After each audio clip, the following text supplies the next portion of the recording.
Okay. Today, guys, we have a member of the Mongolian Mindset that's been wanting to be tight for a while now.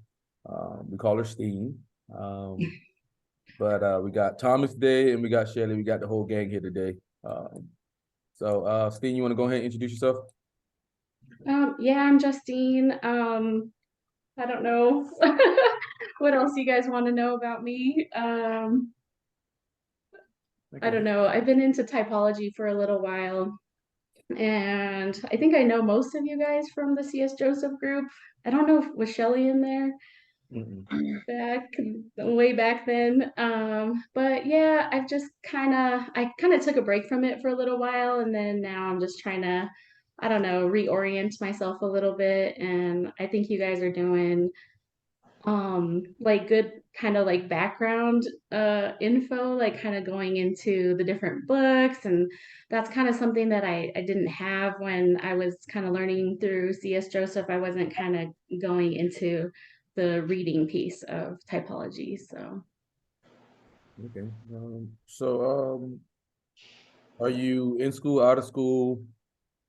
no, I graduated from graduate school back in like 2010, so I've been out of graduate school for a while.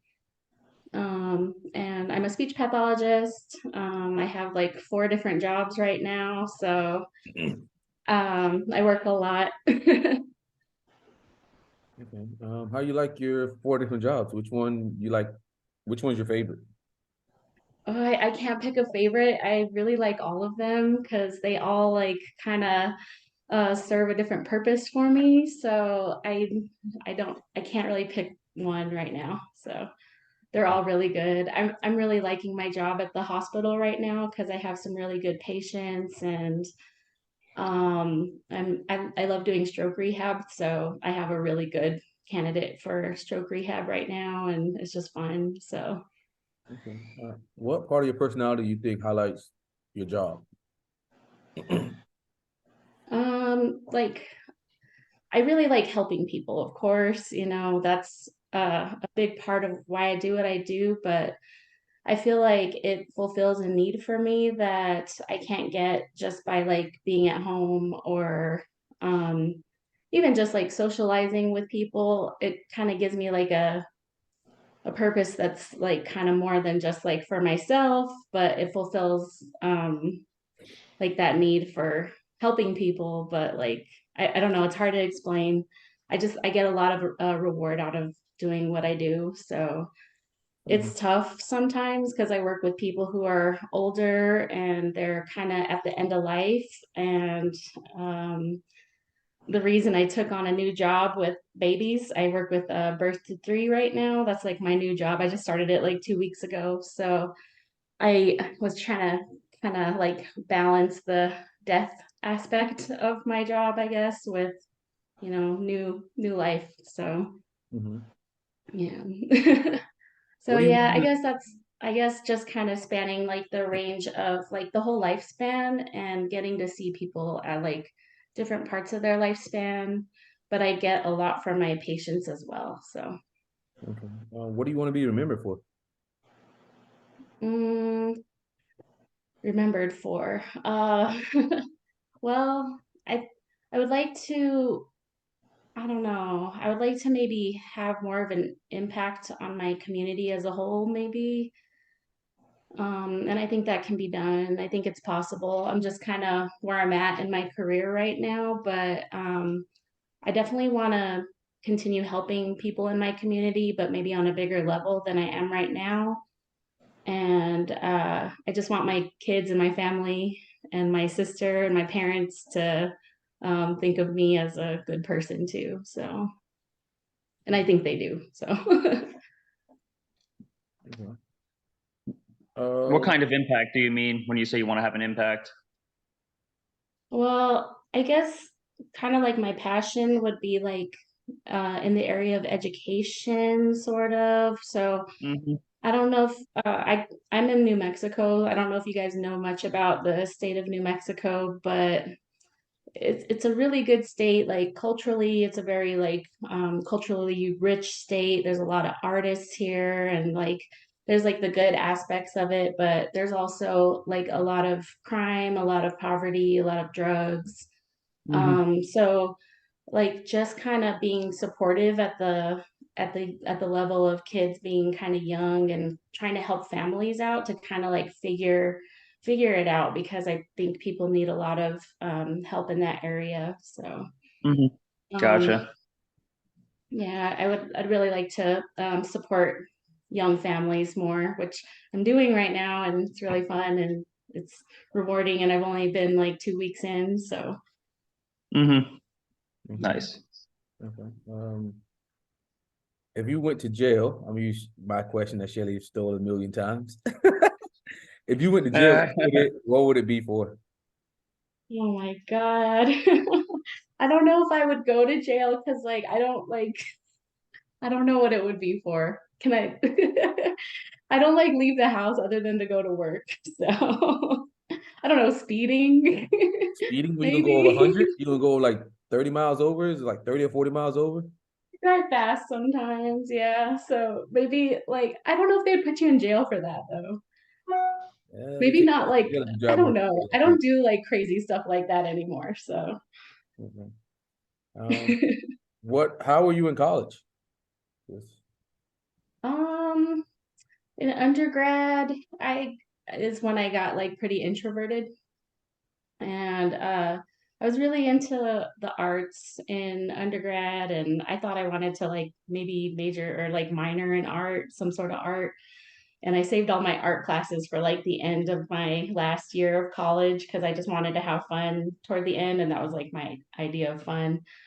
But I don't know, it was pretty quiet. Like I didn't talk to a whole lot of people, but I just kind of observed people in my classes, and I made some friends and like some of like mostly in my art classes, and I went to a lot of hip hop shows in college, and that was kind of like my pastime, and going to like concerts and music, and like I worked like 3 jobs in college, so I've always kind of like worked a lot. Okay. So I was pretty responsible in undergrad, and then like in grad school I started being a little bit more like, I don't know, I needed to blow off steam with my friends. So Mhm. What do you think is a trait you have that sabotages yourself? I have a lot of those. Oh God. I don't know, like not taking action when I should probably is the biggest, I would say is my biggest problem. And like decision making is tough. I kind of have this like stupid, silly, like simplified decision making like meme thing. And I'm just like, okay, just keep it simple and like don't overthink the decision you're gonna make. But I'm gonna overthink it anyway. So, but it's there, and it does help a little bit. But Okay. yeah, I would say like just not taking action sometimes. Okay. What do you see yourself in 10 years? Hmm. I don't know. I would hope to be doing a little bit more of what I talked about a little bit earlier with you guys, like maybe um, having a bigger impact in the community where I live. And I'm trying to start here. I think this is like a good and like kind of safe place to start where I'm at right now. I'm in this small town, but education is very much valued in the town that I live in, and like a lot of people have both mom and dad, and it's just seems like a good place to start. So eventually, like I would like to branch out into maybe some of the surrounding towns. I definitely want to expand back to Albuquerque where I used to live, because they need help. They need it there, and I think I could help Gotcha. people out there. And can I just follow that up with like, so let's just say like, if there was anything that you could like, you could do anything, and like what's like one thing that you would really like to do, like assuming that like there weren't like a lot of limitations on what you could do. Yeah, so I used to work at this big hospital in Albuquerque, and it was right on Central. So there's like a bunch of bums, and like I don't know, it's kind of a bad part of town. And there used to be this big space of land that was open, and I felt like next to the hospital there needed to be like child care and like a school available for the moms, because there's so many nurses who worked in the hospital across the street, and I feel like people who are nurses are usually women, and women start their workday at like 6 7 in the morning. It's really hard to like find childcare, and just kind of, it's not supportive of women who, have a career. So I would want to maybe have I really wanted to have something like right across the street from the hospital, right off Central. I wanted to have a community garden, and then maybe like try to feed homeless people.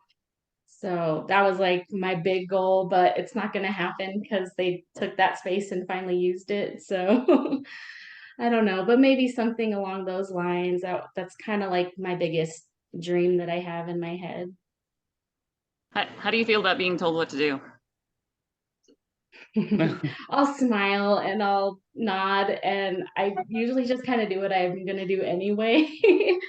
My mom calls me a scofflaw. That's her nickname for me, because I don't know. I don't think people like assume that about me when they see me, but I do take their opinions into consideration. I'm not like rude about it or anything, but I don't know. I feel like I'm kind of like headstrong in my own way, even though I might not come across that way to some people. Like I just kind of have ideas in my head that I like, and I don't know.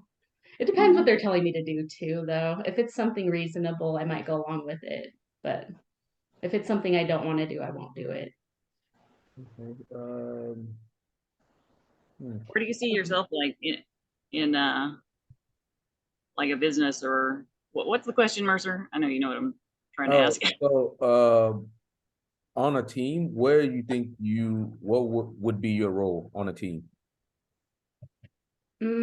Well, like I'm kind of on a team right now, so I have multiple roles in that team. Like it just depends like where I'm at in the hospital, or like where I'm at in my work, I guess. So like I really support the nurses, if I'm working in acute care, or I really support the families if I'm working with a patient and the family. Um, I actually just finished doing like an in-service with our nurses that was like 6 different classes. So I don't know, like I feel like I can be a resource in a lot of ways because I'm the only one at the hospital that does what I do. So I don't know, I feel like I can kind of flow in and out of different departments. Like I work close with radiology, obviously, like the other therapists in our rehab department. So I don't know, I've just been doing that for so long that I just kind of flow where I need to go. Okay. What is the biggest problem you have with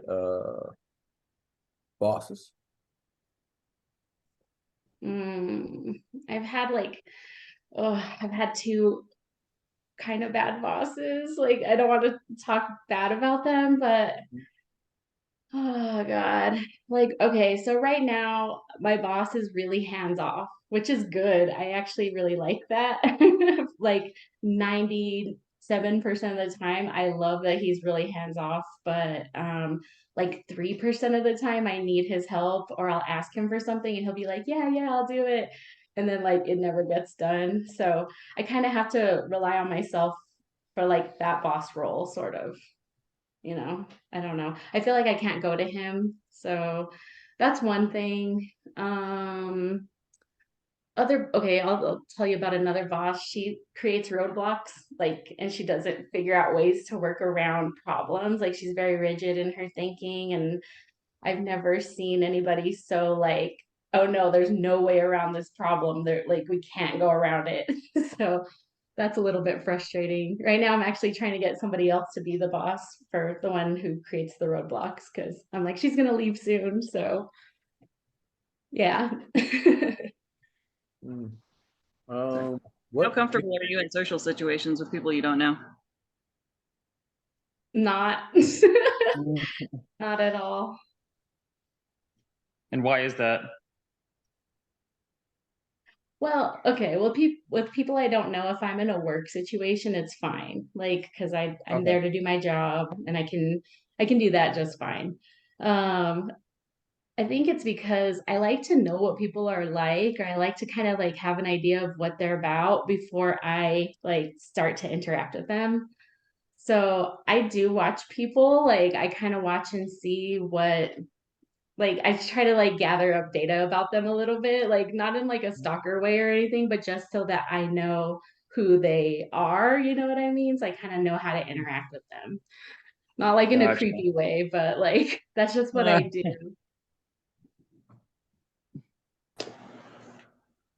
Um, What are 3 words you'd use to describe yourself, or 3 words that like maybe the people you'd know would use to describe you? I think that would vary. I don't know, from person to person. For myself, gosh, I don't know. I feel like I have like three different personalities sometimes. So like one of them is like my business aspirations and like my career goals. So like I'm very driven in that way. So maybe driven, maybe goal oriented. I know that's 2 words. But That's like fine. I'm also really like silly. Like when you know me, like I have a stupid sense of humor and I'm like, I'll be really, really weird and like make dumb jokes. So like I'm kind of goofy there. And then like I have this other aspect of me that is just kind of for myself, like not even really my husband knows me in this way, I guess. But I don't know, like I like to write things down a lot and I like to like kind of process what's going on and sometimes I'll like write like almost like lyrics or poetry out of it and I'm never going to do anything with it, but it's just kind of like to get it out, you know. And that's me. That's like for me, like my kids won't probably ever know that side of me. And even like being vulnerable in that way with my husband is kind of like, I don't want to do it. So yeah. I don't know why I'm telling you guys all this. um, Find it difficult to make decisions. Yeah. Like even if I know what decision I'm gonna make, I'll take forever to actually act upon it. Like I knew what kind of car I was gonna buy for like I don't know, a year or two. And it took me a long time to just like buy the thing. I don't know why. I okay. wasted so much time there. Okay, how do you go about learning something new? Like it depends what I'm gonna do with the info. Like if it's just info that I want to know, like just for my own curiosity, I'll probably like piece it together here and there from the internet. But if it's something I need to like apply, it depends what that is. Like if it's a recipe, I'll just look it up. But if it's something that has more like levels and it's a little bit more complex, like I'll probably try to learn from like a good source. So I might even like delve back into like old books or, you know, go into like resources that are considered good. I might even want to observe someone doing it a little bit if it's something I haven't like tried before. Like that's ideal, but you can't always observe somebody. So, Okay. How do you know if someone's a credible source? hmm.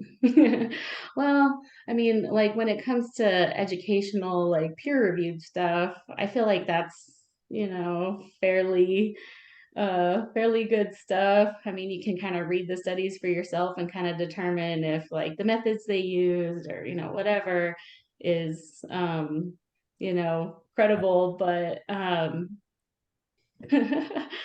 don't know. I feel like I don't go to bad sources, but how do I know they're good and bad? I don't know. You can just kind of tell. You can just sort of feel it. Like you can just sort of tell. Like I'll give you guys a quick example. I'm not trying to bash anybody, but when I first started going into CS Joseph's videos, there was one, I think it was like SI and SE, I can't remember which one it was. And he was just kind of like breaking down the cognitive functions. And he said something about like certain people with this function will like have Alzheimer's disease and other people with this other function will have dementia. And I'm like, but Alzheimer's is a subcategory of dementia. Like, so what do you mean? Like, I don't know, that just like sets off red flags. Like, I'll get little red flags. So, you know what I mean? Like, just little red flags here and there. Like, if it's too broad or if it's too general, it's probably not credible. So other than your, Damn, that's cool. what do you consider to be the most important thing in your life besides friends and family? I'm gonna say probably music, probably art. I don't know. I'd say probably those two things. Okay, what, another question. What's the biggest problem with humanity, do you think? Like on an individual level, I feel like people need to like listen more and try to come to more of a like a whole understanding of things before they act. And try to meet the like actually try to have a conversation with the person they're having a conversation with instead of like just trying to get their points out and like kind of like I don't like when I see that on interviews, or it kind of defeats the purpose of the conversation, you know what I mean? Like if you're just gonna drive your points home and like not listen to the other person or not try to figure something new out, then I think that could be better. And as a whole, I don't know. It's a lot of bad stuff going on in humanity. What was the toughest part about Yeah. school for you? What's that? What was the toughest part about school for you? Discipline, probably. Not being ADD about like getting my work done. And probably just those two things, I would say. So discipline, did you get in trouble a lot, or? Oh, I'm sorry, I didn't hear that first part. You said discipline. I said, did you get in trouble a lot? No, just like self-discipline. I Oh, didn't get in trouble a lot. Um, I wasn't like the best kid. Like I wasn't like a saint or an angel or anything, but like I got away with a lot of stuff that I did do. Like, but as far as like just buckling down and like getting stuff done, I would rather be on the internet or like I'd rather be doing something fun. So yeah, I was always like doing things last minute. Plus, it takes me a long time to like do a project. It takes me way longer than I anticipate. So just kind of like time management too, maybe. What is 3 words your friends would say about you? I already asked for that, bro. You did? Yeah. But, all right. How about this? What's something that you can't live without? It can be something concrete, something abstract, but just what's like the one thing or things you can't live without? For me, like it's music. It's music every day. I listen to music every day. Music is my therapy. Like music is everything to me. Like I can't live without music. I'd rather live without films than without music. So Okay. what are things that make you feel stressed out? too many like people demanding my time, I guess. Like I can't multitask, so I can only do like one thing at a time. Also, my house being cluttery kind of stresses me out. Um, like even some days, like yesterday, I was really busy at work and I was like boom, boom, boom, but that was fine because I just had like time blocks blocked off for individual things. But I don't know, some days I can manage that and some days I don't manage it as well. I get a little bit more stressed with it, but probably just like too many people wanting something. People being Do you have a problem? Do you have a problem finishing things you start, or starting too many things? yeah.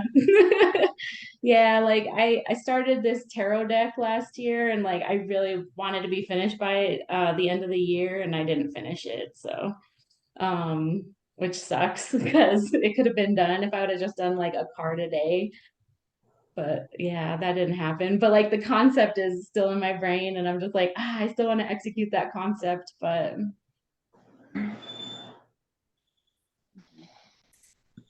yeah.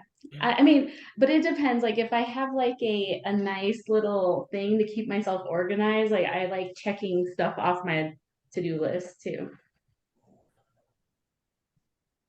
I want to show you guys. I don't have my to-do list. Never mind. I can't show you.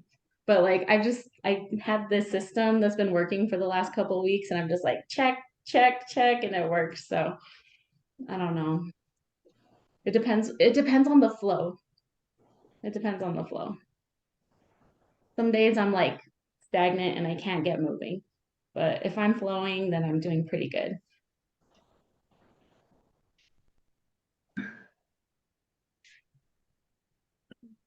Um, hmm. What do you think the most important thing is to make, or sorry, Mercer wanted to go, to make decisions? I hate making decisions. I don't know. Even like simple ones, I don't know. When they're complex and they have like a lot of like, I don't know, social or like moral implications, it's really difficult for me to make the decisions, but I don't know. Sometimes I just don't take action. It depends on the decision, Shelley, honestly. I don't know. It's hard to explain. There's so many types of decision making, you know? Sorry, that's like the most vague answer ever.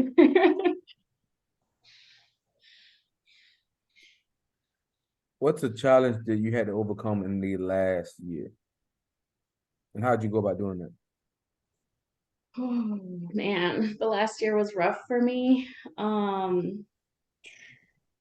God.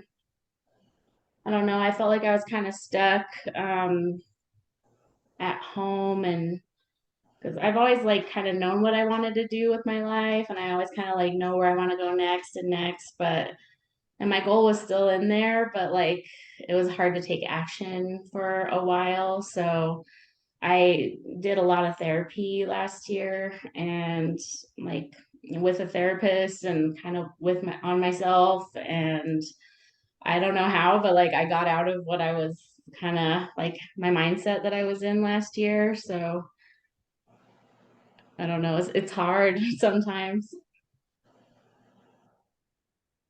I just I don't know. I got lucky, I guess. Um, hmm, Can you? Oh, actually, I'll go, Mercer. go. Can you think of like can you think of like a really fond memory that you've had? And what was that? I have a lot of fond memories. Like I have tons. So like from childhood, my favorite memories were going with my mom and dad outside on like hikes. That was my favorite thing when I was a kid. Like sometimes we just like put on old tennis shoes and then we just like walk in the river and we'd see like ducks or I don't know, fish and that was really fun for me. And like my parents would take me on camping trips and we take like I didn't have any siblings for 9 years. So it was like me and my boy cousins and we just do like, I don't know, fun stuff like that. Those are some of my favorite memories from like being a kid, I'd say. Mhm. But yeah, like not childhood. I don't know. I have a lot of them. Do you worry about your own future? Not really. I mean, I probably should worry about it more than I do because like I don't know like how I'm going to retire. So that's something that I need to start paying more attention to. It's not too late, I don't think, but I mean, we have a couple of houses, so we used to have another one, but my husband sold it without like really talking to me, which was crazy. So we could have had a little bit more like, you know, financial stability if he wouldn't have sold that house, but you know, it happened. It is what it is, but I mean, I kind of just sort of rely on our real estate that we have, so I'm just kind of like, we'll be okay, but maybe I should worry about it a little bit more. Do you think you had an influence in your life that helped you like learn how to verify information or like to research things? Yeah, definitely like my college professors, especially in graduate school, like for sure them.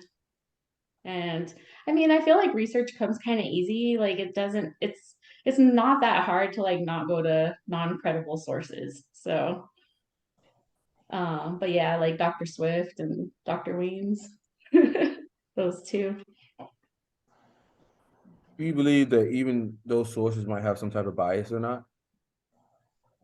Wait, what? Do you believe even those sources, Dr. Swift, Dr. whatever, might have some type of bias?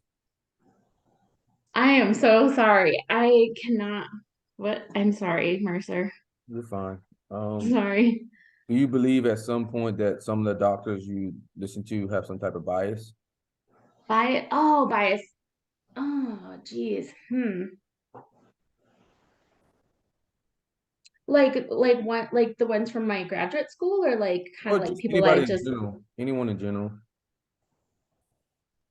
Yeah, I mean, yeah, I think, yeah, everybody kind of has a little bit of their own bias, especially if you're getting your information off of like YouTube or something, because people kind of build their brand off of, Mm-hmm. they're presenting this one, not one side, but, they might be presenting this information that's kind of them, it's their identity or, whatever on YouTube or whatever it may be. So, yeah, I mean, people do have kind of their angles that they're trying to push. Um, but yeah, like as far as like my grad school doctors, not too much. They didn't seem too biased. Like Mm-hmm. they seem like they're kind of more than anything trying to like almost, well, one of them seemed like she was a bit of a trickster and she tried to like throw like bad information at you sometimes, and you'd have to like be like, oh no, that's not good information, like that's not a credible source, or it's not a legit therapy practice, like it just depends. Like that I had that trickster um professor. I think she was an INTP. So yeah. Mm-hmm. Um, hmm. What is a problem that keeps reoccurring for you? Hmm.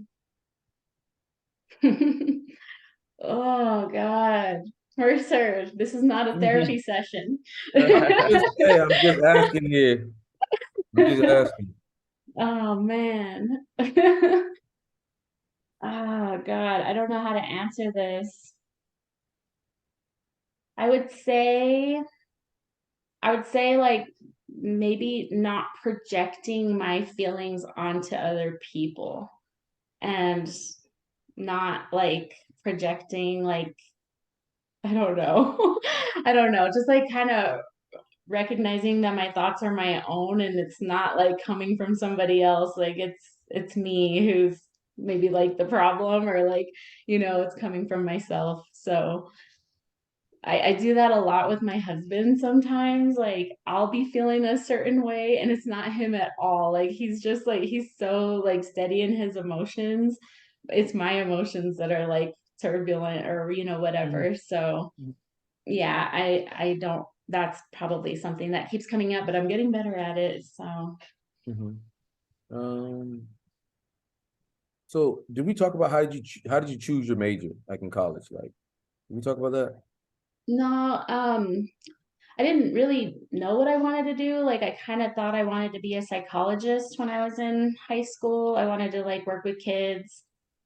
And then I realized like that would be way too much for me, because most of the time when kids are referred for psychological services, like it's pretty bad for them to get referred, like especially back in those days. Like this was like 20 years ago when I graduated from high school. So like I don't think the awareness about mental health was really there as much as it is like now, but I realized that it would have been like way too much. I would have been bringing like too much home with me, with like some of the stories I heard or like the cases I heard. So then I thought I wanted to be a midwife and like, deliver babies and stuff. And I still kind of want to do that, but not as a midwife. Like that'll be my job when I'm old. I want to be a doula. but I don't know, like I think I was taking like a bunch of psychology classes and I was taking a bunch of sociology classes, and then sociology kind of led into anthropology because they're very closely related. So I was taking a bunch of anthropology, and then I found speech therapy. Mhm. I actually found speech therapy through linguistics. So I thought I wanted to be like a linguist for a little while, but then I'm like, then I'll have to be a professor, and I don't want to be a professor. So yeah. And then I was also working with kids at the time. So it all kind of like, I don't know. Yeah. I'm just wondering, earlier you were saying like how it's like you kind of put up barriers between yourself and your husband and probably yourself and other people. Like there's only like a certain like level of like intimacy or vulnerability that you'll allow yourself to have. And like why is that? Like what are you afraid of, or why do you do that? I just don't really feel like I'll be related to. So like, Yeah. that's mostly it, I would say. Yeah, like you feel like you won't be accepted or just related to. No, I think it would be accepted. I think it'd be Yeah, really. accepted, especially by my husband. He's very open. Like, I just don't like being vulnerable with him for some reason. I don't know why. Like, I just don't like to like And feel like needy with him, I guess. So, yeah. what about when it comes to other people? Like, do you kind of want other people to be like, vulnerable, like, authentic and vulnerable with you, or how do you feel about that? Yeah, I want them to be authentic and Like, vulnerable with me. like, That'd be like, nice, but yeah, I feel like everybody has their walls up, and like, it's hard to get that out in the real world. But I mean, I do get a level of like a certain level of that in my job because people are very vulnerable. But yeah.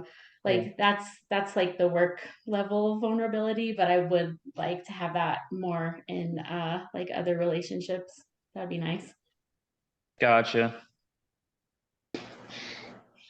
Do you think most people are naturally manipulative, or people in general, Hmm. emotionally? Sorry. Emotionally, I don't know. No, I don't think most people are. I think people can be, but I wouldn't say most people. I'd say like maybe half of people. I don't know. Do The you other half, I don't recognize feel it like. easily when people are like that? What's that? Do you recognize it easily when people are using manipulation? Yeah, I do. I do. But I didn't realize like that I'm susceptible to manipulation. Like I always thought because I do like kind of stay in the background and I kind of watch and I'm like, oh, I see what's going on there and there and there, and like I see what that person's doing, and like my background in psychology, I have like labels for things, but it can be used on me too. So and I know what my like weak points are sometimes when it comes to being manipulative or manipulated by somebody else. So And is there like how like because I think I guess I struggle with knowing whether someone's actually trying to manipulate me or whether I'm just paranoid that they're trying to manipulate me. So like do you have like how do you know that they're trying to manipulate you and you're not just like, you're not just getting paranoid? Um like is it just based on like your own intuition or based on what you've learned or like a kind of like a combination of things? Like how do you know that? I feel like just like kind of watching their patterns, like Yeah. if they do it one time, like you can't really say that they're being like Hmm. they're a manipulative person. Maybe that behavior was manipulative, and I Okay. mean, because I mean, like Chase would say, like technically every behavior in a way is manipulative, just Hmm. depending on Hmm. what the goal is. But um, like if they're trying to manipulate you for like kind of like maybe bad reasons, I would just kind of watch and be like, okay, that's one time. They do it again in another situation. All right, that's starting to Hmm. become a trend. Okay, 3, 4, 5 times. There you go. You got a pattern. So Yeah, yeah, that makes sense. And yeah, I agree with that. That's why I try not to like rush to judgment on people. Like if I kind of I build my impressions of people over time, but then once you see like a pattern of behavior established. It's like, okay, like I see what you're trying to do here. It's like, Yeah. Never said I the think word my I dad said. was an INTJ, and he used to kind of like be paranoid about my like what I was gonna be doing. Like he'd be paranoid about my behavior, and he'd be like, I can see what you're gonna do before you do it. And like 80% of the time he was right. But like there were or okay, maybe more than that, he was right. But like okay. sometimes he was not right. So yeah. Never, Have I you never always been a understood. homebody? Oh, sorry, Mercer.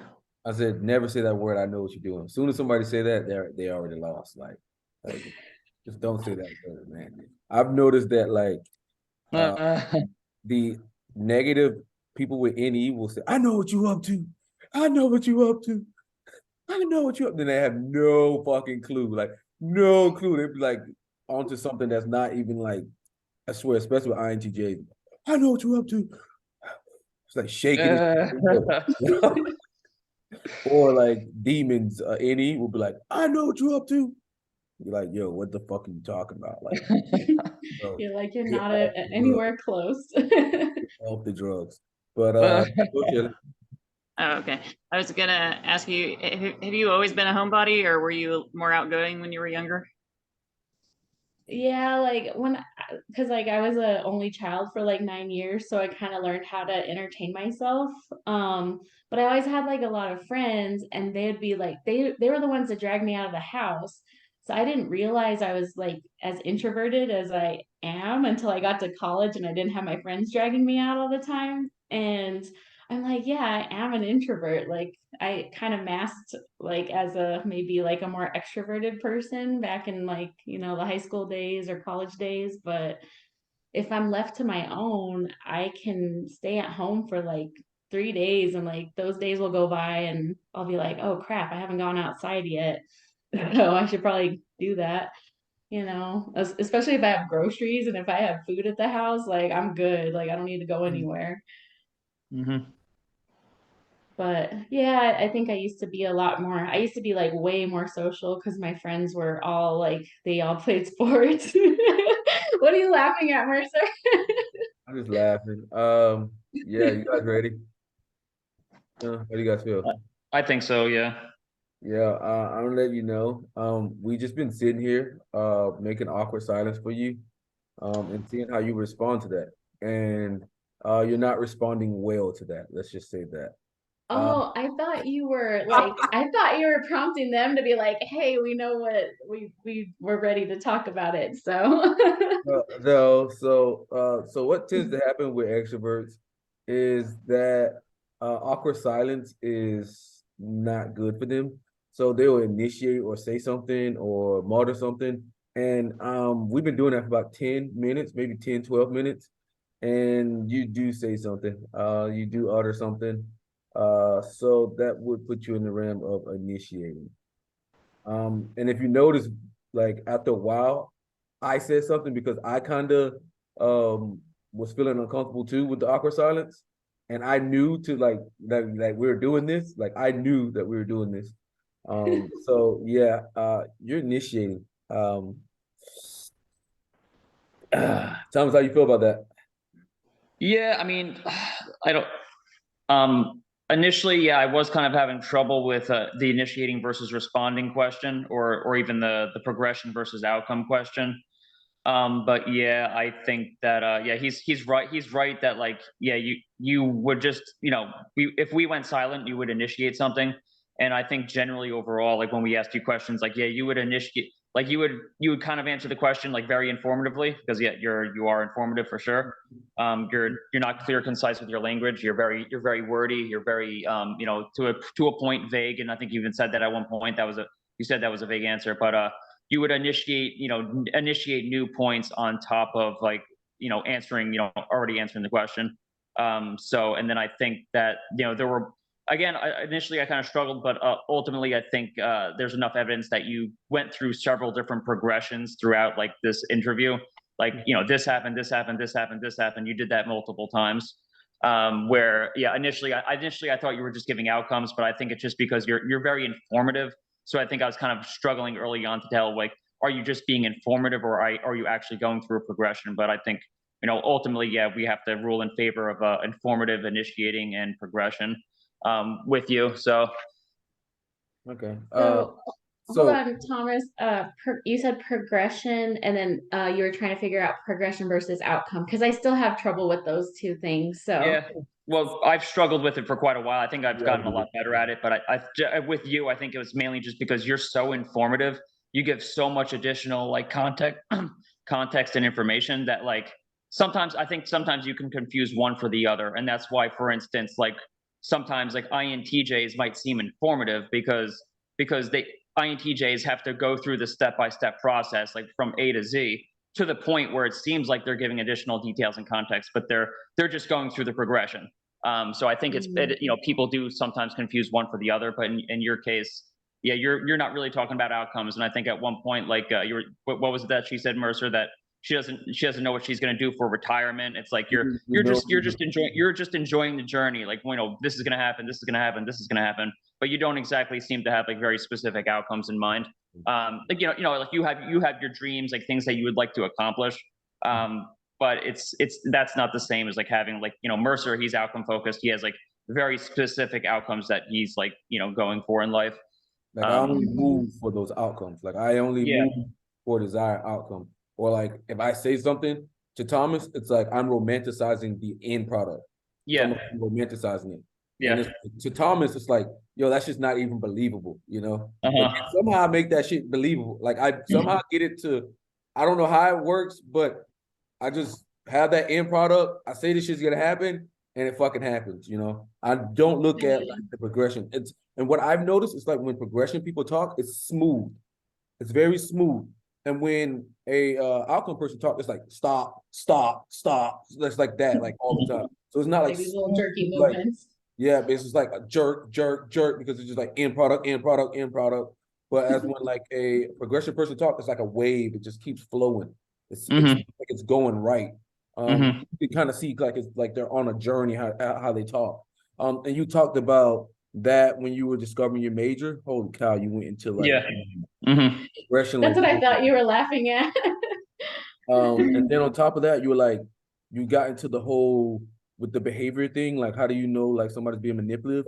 Then you broke it down and you like trend, and then trends keep adding up. That's a pattern, and then that's who they are. Yeah. Progression as well. Yeah, exactly. And patterns would be NE and abstraction. So would you be an abstract? And you said it's very easy for you to pick up on patterns. Would you be an abstract, initiating, progression, informative? That makes you two types, ENTP or ENFP. And you're a TFI user, so you would be an ENFP. Holy crap. No way. I never thought about that. That's Really? so weird. Oh, it's so weird. You're blowing my mind right now. What type did you have for yourself? I always thought I was an INFP. Ooh, yeah. Yeah, I think it would have been. Have you noticed the INFPs don't tend to get on camera? Have you noticed that, Thomas? This is really hard for me to do, you guys. Like, I pushed myself really far out of my comfort zone to do this. That's I feel like that's I think the bigger issue is like you have the SI inferior, and I think because of the SI inferior, that makes you think that you're introverted. I think a lot of ENTPs and ENFPs think that they're introverted, but it's just because they're uncomfortable in new situations, or like they but I think with you, like just INFPs are just very different. Like they wouldn't like initiate so many points. Like we've typed at least a couple different INFPs, and like you ask them a question, they'll respond just to that question. They'll be informative, but just very kind of quickly get to the point. And then they'll stop talking. Like where like you will keep it, like I said, you would inform and initiate new points. And like Mercer brought up those at least a couple instances where you went through a process like very clearly. So on top of a lot of things, you even say you start a lot of things and don't finish any of them. Yeah. Another indication of a starter type. Just say. Yeah, that's in terms of interaction. That's true. How do I change that? I mean, it seems though your husband might be a finisher or a structure type, so you just start something and then hand it to his ass. I'll finish this. He won't do anything. He's a big couch potato. So. Oh my. Yeah. But with that, ENFP. I've noticed a lot of ENFPs think they're INFPs. I knew this doctor, and she thought she was an INFP, but I'm like, dude, you got look at your freaking Instagram. It's like journey. Like I did this, then this job and this job. Now she's a pathologist or whatever. But like if you go to her Instagram, it's like journey, like a motherfucker. Like I was at this hospital, and it's all in her bio. I'm like, yo, that is journey like a motherfucker. Like you are the ENFP. Okay. But I think Wow. ENFPs just can be introverted from time to time. I mean, I think they can cut it on and cut it off. Just Yeah. Well, cut it off. I think ENFPs, like just like at least the ones I've seen online, they seem to be one of the types that struggles to most to kind of figure out their type because they often think that they're introverted, and then I think with the TI trickster, I think it's kind of hard for you guys to figure out things yourself. Not just you guys, but I'd say all FPs because you have the low TI or even TJs who don't have a good use of their TI. I think they struggle to kind of figure out their type themselves. So I just like in terms of people who I see conducting a lot of surveys, like, oh, what do you think my type is? And they ask all kinds of questions trying to get people to give them feedback so they can figure out what their type is. But often I see FPs, a lot of them are ENFPs just going in circles and they can't figure out their type. Yeah, I don't know that I really had a specific point there, but that's just something that I noticed. That's all. Jelly, you got anything? No, just if you go back and listen to yourself, you can hear yourself like going through progresses the whole entire time, like every time you're asked a question. Well, Shelly picked it up pretty easy. Shelly picked it up pretty easy. I knew you were NFP. I knew you were informative. I knew you were a TI user, so I was like, okay, we got a TI user because she talked about it. I mean, TE user, my bad, T. Yeah. She's talking about achievements. She's talking about what she loves. She's talking about all this. So I'm like, so we got a TE user. Definitely. Credentials. Okay, so then I was like, we got informative. Okay, and we got abstract. So you're looking like an NFP. And I'm like, okay, she's progression and she's like initiating when we go side. So yeah, it's ENFP. Also, yeah, I meant to say also visually, there's this ENFP I know, and you actually look quite a bit like her visually. I think INFPs and ENFPs can look somewhat similar visually, but you look like this ENFP I know, and also the other day me and Mercer typed what was her name? Sia. We typed Sia, and Sia is actually an ENFP. I could just visually I could see some similarities between like how you look and how she looks. I don't know how you feel about visual typing, but I do think that there is truth to visual typing. It's just kind of hard to like categorize all the patterns in terms of how that works. But yeah, I don't know that much about it, but I do think that there are patterns. Because like when I first started getting into MBTI, I went into the INFP group, and I'm still like classifying myself as an INFP, but like a lot of people in there did have similar features, and then you go into like say INTP, and it's weird. It's weird how that kind of works. So yeah. Just went on a progression just then. I really like off people's demeanor when they first come out. Like I don't know, like your demeanor, you're like kind of bubbly and like you move a lot. And yeah. Any questions? No, I'm just gonna have to kind of go in and like research ENFP now, because I don't really like I'm sure like there's a lot of overlap with what I thought I was, but now I'm gonna have to kind of go and figure that out a little bit more. So I mean, just look into it and see if it rings true for you. That's all we're here for. Just to give you a general direction. That's what we got. But you know yourself better than anybody else. That's it. No, I think you guys could be right. I used to think about like how I was younger and like when I was in like high school, college, and I'm like, I don't know, maybe I'm an ENFP. I don't know. And the thing is like you didn't have a problem being like a big thing with INFPs is lazy. Like it's a big thing with like they're some of the most laziest creatures. Okay, my best friend's an INFP, and you didn't seem to talk about being lazy, No. like at all. Like, and I love your INFPs, but that is a big thing, like with them, like, it's just lazy. Like, Well, Yeah. also, when I asked her the 3 words question, I think one of the words she said was driven. I think the other one was I think it was goal oriented, might have something like that. But yeah, I don't think you know, INFPs I think can be driven, but I don't think that's how people would you know, describe an INFP or how they would describe themselves. yeah, it's like we run out of gas. Like, Yeah, we just like run out of. I love them. It's like they need yeah, a, definitely. they got a purpose. Like they're real good, but goddamn, they're just like, I'm just gonna be straight up honest. Like, if I had to compete against an INFP, they would be dead. They'd be dead in the water because they just don't have the engine. Like, I'm just gonna keep going. Like, I'm gonna keep going. And it's like I usually don't get like exhausted until like I'm dead or some shit. But they just, you know, just like, oh well, I'll do it tomorrow. Like, no, motherfucker, do it now. Oh, do it now, you know. Oh, I Well, that don't feel was like it. I don't feel like it. Like, Also, you can tell like you're moving like the entire time. That's just another thing. yeah, I was so nervous to get on this. Like it's so out of my comfort zone, to be honest with you guys. But like going back Prototype has a to, tendency. I was so lazy from like 2020 until like maybe a couple months ago. So I don't know how that factors in, but it's not that I was lazy. It's just that I couldn't like figure out how to execute what I wanted to do. So I don't know if that factors into your decision making at all, but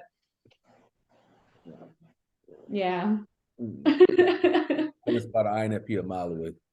Uh, My best friend's Sure. an INFP. She'll be calling me later. Oh, you abandoned your best friend. Like, oh God, here we go. Aw. But, I still don't think I've ever seen her before. I've oh, heard of her. you can't get an INFP on camera. I done told you that earlier. You can't get them on camera. It's just not gonna happen. Like, I probably have to put a gun to the back of her head, like, get on camera. Yeah, do that, please. Get some more Like, INFPs she'll say, on. shoot me, shoot. She'd probably say, shoot me before she got on camera. I'm not even kidding. She'd probably say, shoot me before she got on camera. Oh man. Wow. Well, Well, thank anything you else? guys. Anything else? No, if I think of anything, I'll just like post it somewhere. Okay, well, let us So know. I know you're gonna do your research with your TE. I want to just blab out and say TE child. it's okay. It's fine. Do you tend to get relief when you're using TE? Relief, like in what way? Like, well, like for instance, like it makes it basically, I know it's a different function, but it makes me feel good to use FI. So then like I feel like there a lot of times, like even though it would make more sense to make a decision based on TE because it would be a better move, I want to make the decision based on FI because it would make me feel good using the child function and, you know, using my FI. So or like or even like I like watching, or I like Shakespeare. I like or like watching like a tragic kind of like movie or something where it's gonna help me engage my FI more. Like it's like a relief. It's cathartic. Would you Mm. say that like you kind of use TE in a way that's it's a different function, but that it kind of gives you a relief. Yeah, I use it like um to make decisions in treatment. So like I do that all the time. Like I'll just kind of Yeah, like refer back to a textbook that I really like used a lot in graduate school or uh-huh. whatever. And I'm like, yeah, I feel confident in like my clinical decision making that way. Yeah, So I guess in that way, yeah. yeah. Mhm. Yeah, I think it's an interesting child function kind of for that reason. Um, because you know, I'd imagine that you kind like there are times where you want to default to your FI, you want to default to you want to make the sympathetic decision, but making the sympathetic decision might not be the best decision, or it might not even like in your line of work, it might not even necessarily be the most ethical way of doing things, because you have a very specific practices you have to follow. So, you know, Yeah, you almost have to kind of like shut that part out sometimes. exactly. Yeah, So yeah, it's kind of what we're getting at. Mhm. Yeah, so I would say I do feel some relief using TE then. Like if I could show you guys like my desk and my setup here, like I have a lot of just sources that I'm just like, okay, I'm just gonna get that info from here and just know where to go to get it. So Well, it's been an absolute pleasure. yes, thank you Just, guys. I was so like I've been wanting to do this for so long, but I wasn't feeling like myself at all last year. So I'm like, what forget typed when you're not feeling yourself? Yeah. it's Yeah. Well, been- thanks for joining us. Thank you. I and, appreciate it. we're Thank you gonna for have your our time. debate later. Not debate. It's a showdown. It's a Uh, Mongolian showdown between Christian, aka All Might, and the mad scientist Catch. This is gonna be interesting. I don't know who's gonna have better points. I don't know. What is the topic? So I have prepared 10 different questions and I'm going to ask them. I'm gonna ask one person one round, and then the next round I'm gonna ask the next person. Well, I'm gonna ask both of them the question, but I'm gonna flip it around. So if I ask Christian the question first this round, then the next round I'm gonna ask Cash the question first.